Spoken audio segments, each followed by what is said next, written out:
তত জয় মুদিরয়েত। একদিন কোনো এক পণ্ডিত মূর্খ বাজারে বেড়াতে গিয়েছিলেন। বাজারে গিয়ে দেখলেন বেশ বড় বড় ফুটি বিক্রি হচ্ছে। তার সম্বল ছিল অর্ধ আনা মাত্র। তাই দিয়ে তিনি একটি বড় ফুটি ক্রয় করলেন। তারপর ভাবলেন, হাতে আর তো পয়সা নেই, গুড় না কিনলে কেমন করে ফুটিটি খাওয়া যাবে। পথ চলতে চলতে দেখেন পথের ধারে এক মুদির দোকানে মুদি গুড় জাল দিয়ে চিনির আকারে প্রস্তুত করছে।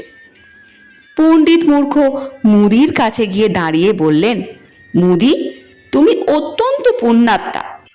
এই শাস্ত্রে আছে, নারায়ণাং নমস্কৃত্যাং নরং চৈব নরোত্তমম দেবীং সরস্বতীং চৈব তত জয় মুদিরয়েত। বাপু হে, দেখলে তোমার নাম শাস্ত্রকাররা নারায়ণ সরস্বতীর সঙ্গে জুড়ে রেখেছেন। আহা, তুমি ধন্য। এখন কি বলছি জানো, তুমি তো দেবদেবীর সমান ভাগ্যবান। আমি 2 পয়সা দিয়ে এই ফুটি কিনে ফেলেছি, আর আমার কাছে কপরদকও নেই, কিন্তু এইটিকে একটু গুড়ের অভাবে খাওয়া যাচ্ছে না। মুদি আহাম্মক শাস্ত্রের দেবদেবীর সঙ্গে তার নাম জোড়া আছে শুনে আনন্দে ডগমগ হয়ে বলল, প্রভু, আপনি সামান্য একটু গুড়ের জন্য ফুটিটি খেতে পাবেন না? তাও কি হয়?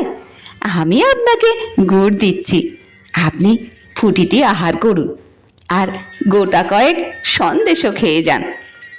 পণ্ডিত মূর্খ তখন এক গাল হেসে বললেন, তত জয় মুদিরয়েত।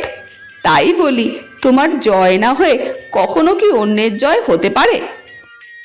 মুদি আগ্রহ করে প্রচুর গুড় ও সন্দেশ পণ্ডিত মূর্খকে দিল।